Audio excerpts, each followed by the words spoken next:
अगर आप में से कोई ध्यान के मार्ग को समझना चाहता है और उस पर चलना चाहता है और कुछ ऐसा जानने के लिए इच्छुक है जो बातें किताबी दुनिया से बाहर है, तो आप द ओनली वन कम्युन के मेडिटेशन सेंटर आ सकते हैं और उनके फ्री मेडिटेशन सेशंस अटेंड कर सकते हैं। आप इस नंबर पर व्हाट्सएप करके उनके मेडिटेशंस के लिए अपॉइंटमेंट ले सकते हैं।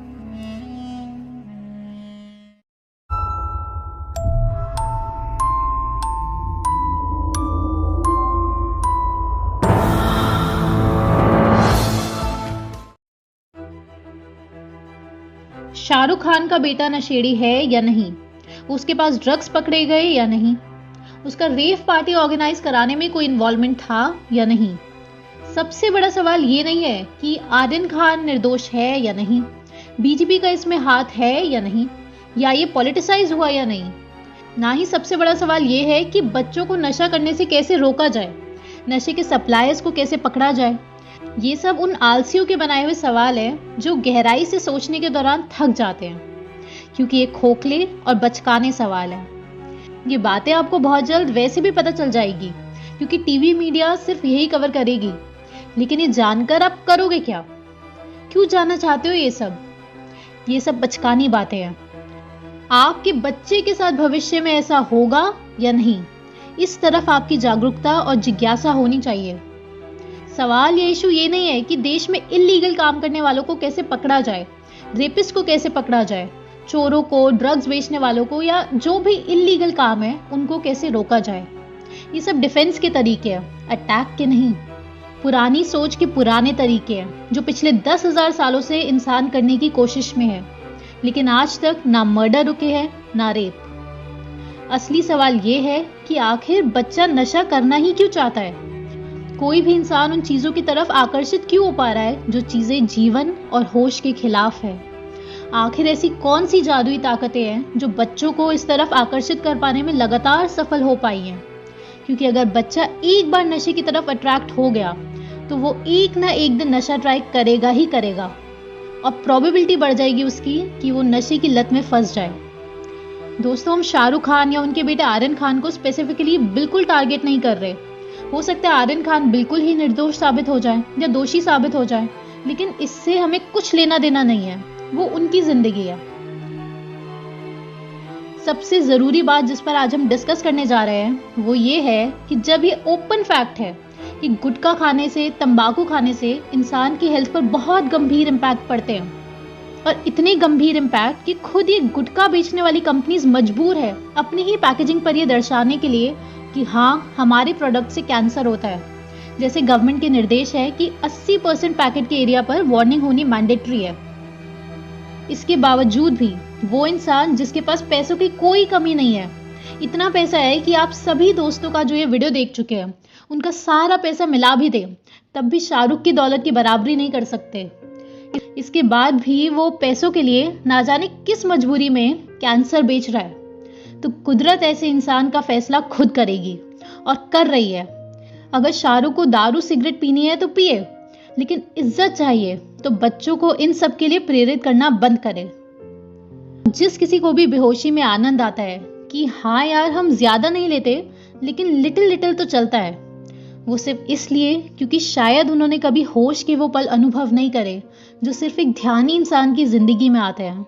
और वो पल, वो अनुभव इतने गहरे होते हैं, जीवन से इतने भरे हुए होते हैं कि असंभव हो जाता है कि आप वापस बेहोशी की तरफ आकर्षित हो सकें। और ये लिटिल लिटिल की इच्छा भी अपने आप कुछ समय के भीतर ही विलीन होने लगती है। दोस्तों, दरअसल हमारा मेडिटेशन सेंटर है, डिप्रेशन स्ट्रेस मैनेजमेंट सेंटर है, तो हम इन चीज़ों को पिछले बहुत सालों से बहुत करीब से देखते आ रहे हैं। बहुत सारे लोग हमारे पास आते हैं क्योंकि वो अपने एडिक्शन से बाहर आना चाहते हैं। बहुत सारे लोगों की लाइफ इन नशों से इतनी ज्यादा प्रभावित हो चुकी है कि डाइवोर्स, स्ट्रेस, एंगर, डिप्रेशन, पैसों की दिक्कत एक बहुत ही कॉमन इशू बन चुका है। स्टेप बाय स्टेप जो साइकोलॉजिकल फिनोमेना है उसको हम आपको लेमैन की भाषा में, यानी कि आसान भाषा में समझा देते हैं कि आखिर हमारे देश के युवा में क्यों नशे की प्रवृत्ति बढ़ती जा रही है।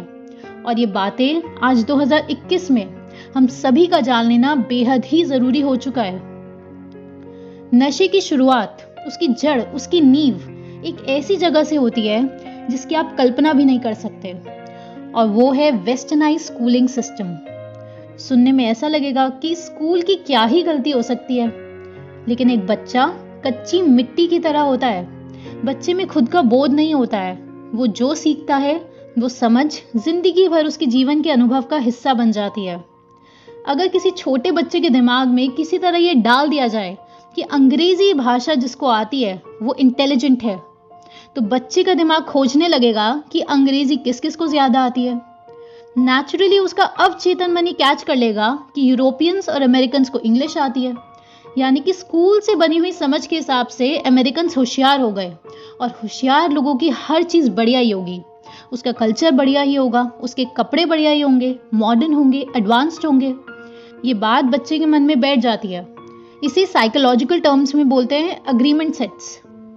तो अब जब स्कूल ने बच्चे को ये सिखा दिया कि English is equal to intelligence, तो बच्चा घर आकर अपने माँ बाप को देखता है कि यार माँ बाप को तो इंग्लिश नहीं आती, ना ही इंग्लिश हाव भाव है, ना ही इंग्लिश कपड़े हैं। तो इसका ये मतलब निकला कि जरूर माँ बाप उतने होशियार नहीं होंगे। और यहाँ जड़ लगती है हीन भावना की, अपने कल्चर को कमजोर समझने की। अब आपको अगर कोई बोल दे कि यार तू तो अंग्रेज जैसा दिखता है, तेरी ड्रेसिंग सेंस तो अंग्रेजों जैसी है, तो आप खुश हो जाओगे। और आपको कोई कह दे कि तू बिहारी दिखता है और कपड़े तो तेरे है ही बिहारियों वाले, तो आप दुखी हो जाओगे, क्योंकि बिहारी को गाली बना दिया गया है। अपने कल्चर के अलग अलग एस्पेक्ट के प्रति हीन भावना पैदा कर दी गई है। एक बार अपने से पूछो, ये होगा कि नहीं होगा? आप बिहारी जैसा बनना चाहते हो या अंग्रेज? क्योंकि हीन भावना पैदा करना इन अंग्रेजों को हमेशा से आता है, और हमारी पीढ़ी का ज्ञान शुरू ही सन 1700 से होता है। उसके पिछले ज्ञान को झूठ और अंधविश्वास साबित किया जा चुका है। तो अब होशियार यानी कि इंग्लिश वाले लोग, यानी कि अमेरिकन्स, यानी कि गोरे लोग, क्योंकि बेचारों के पास सूर्य देव की उतनी कृपा नहीं बरस पाई। अब नेक्स्ट, क्योंकि वेस्टर्न कंट्रीज ओवर सेक्सुअलाइज्ड है, बहुत ज्यादा ड्रग एडिक्शन की समस्या से जूझ रही हैं, और इतनी ज्यादा ड्रग्स की समस्या है कि वहां पर अधिकतर लोग हार्डकोर ड्रग्स जैसे कि मेथ, LSD लाइफ में एक बार ट्राई कर चुके हैं।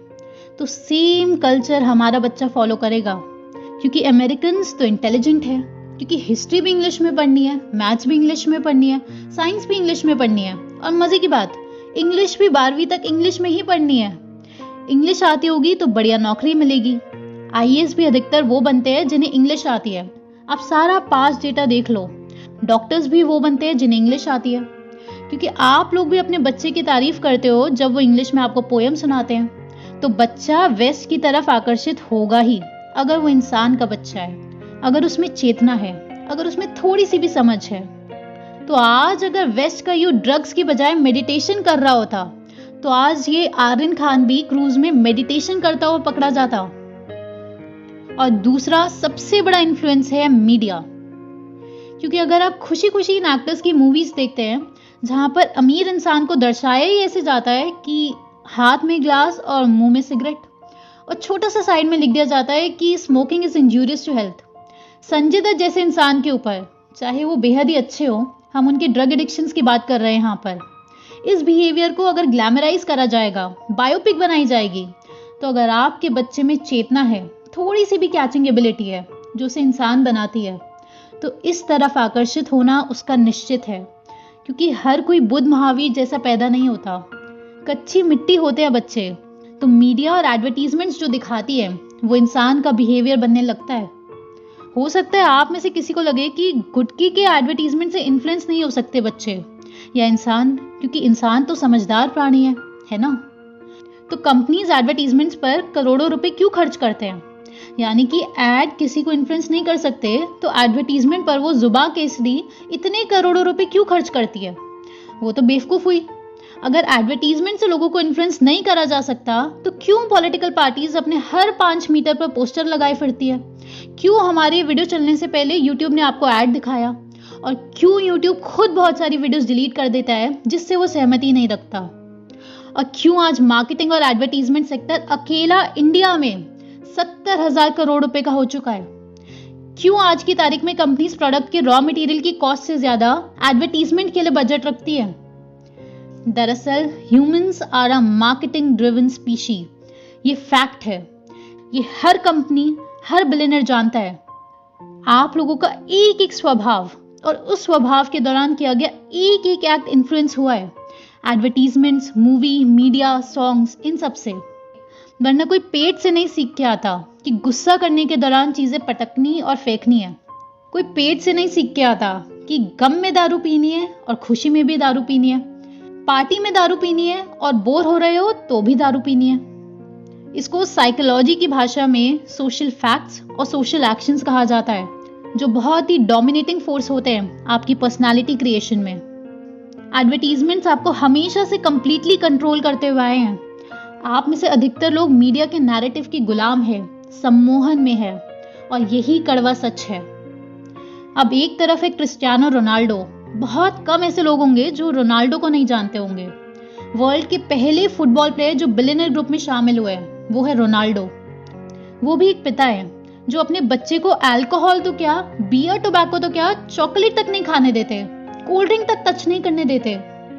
रोनाल्डो वेस्टर्न कल्चर को पूरी तरह ठुकरा चुके हैं। ये हाइपर सेक्सुअलाइज्ड कल्चर, अल्कोहलिज्म का कल्चर, रात भर जगने का कल्चर, पार्टी के बहाने धुत होने का कल्चर, ड्रग्स का कल्चर उनकी लाइफ में एग्जिस्ट नहीं करता। और अब आप एक क्लिप देखिए, शाहरुख खान अपने बच्चे के लिए क्या कह रहे हैं। Told him that he can when he's 3 or 4 years old he can run after girls and he can smoke as much as he wants. He can do drugs, he can have sex, he can womanize. When he's 3? When he's 2, I think 2 yeah, months. because it's nicer to start early and he should enjoy everything. he should have fun. He should do everything I've not done. जब एक बच्चे को दिख जाता है कि उसका पिता पैसों के लिए बीमारियां बेच रहा है, कैंसर बेच सकता है, तो वो बच्चा कुछ बहुत ही गलत एनर्जी से इन्फ्लुएंस होगा। ये बात लगभग तय है। शाहरुख खान के बेटे की गलती मान लेते हैं कि बिल्कुल भी ना हो, लेकिन फिर भी ये कुदरत शाहरुख को सबक सिखाएगी, ये बात निश्चित है, चाहे उसके बेटे के रूप में ही सही। जितने लाखों करोड़ों छोटे बच्चों को शाहरुख खान ये गुटखा, जुबा, केसरी खाने के लिए प्रेरित कर चुका है, बीमार होने के लिए प्रेरित कर चुका है, उसका हिसाब ईश्वर अपने आप करेगा। और वही कष्ट आज उसकी फैमिली झेल रही है। हो सकता है यहाँ से बच जाए क्योंकि अमीर है, लेकिन जीवन ऊर्जा सबक सिखाएगी, ये बात निश्चित है। जब शाहरुख खान को पता है कि एडवर्टीजमेंट ब्रेन को इन्फ्लुएंस करती है, तो क्यों बेचता है कैंसर? और इससे ज्यादा और क्या बेचेगा? सीधा ग्लाइफोसेट खाने को तो बोलेगा नहीं। जब आप छोटे थे, यानी कि कच्ची मिट्टी थे, तो माता पिता आपके साथ बहुत अधिक समय बिताया करते थे। बुद्ध महावीर की कहानियां सुनाई करते थे, राम और कबीर की कहानियां सुनाई करते थे। तो आपको अगर उस वक्त टीवी पर शराब पीता हुआ भी इंसान दिख जाता, तो आप समझ पाते कि शराब गलत है। लेकिन जिस बच्चे की माँ ही एलेक्सा बन चुकी है, जिस बच्चे की परवरिश एलेक्सा कर रही है, और जिस बच्चे के फेवरेट एक्टर्स ही गुटखा बेच रहे हैं, तो उस बच्चे के नशे में पड़ने की संभावना बहुत बढ़ जाती है। और फिर बाद में माता पिता का दुखी और हैरान होना मात्र एक बेवकूफ़ी है, जो आपने ईश्वर से मांगा, जिस तरफ प्रयास किया जीवन भर, वो फल तो आपको दिखेगा ही। अगर आप ध्यानी होंगे तो आपके बच्चे पर बुरे प्रभाव पड़ने की संभावना बहुत बहुत कम होगी। अगर आप इंटरनेशनल षड्यंत्र को पूरी तरह से खत्म करने के लिए IMPH नेटवर्क से जुड़ना चाहते हैं, तो आप हमें व्हाट्सएप कीजिए द फाइनल गेम इस नंबर पर, क्योंकि अभी आप नहीं जुड़े तो फिर बहुत देर हो जाएगी, क्योंकि डूबने के बाद तैरना नहीं सीखा जा सकता।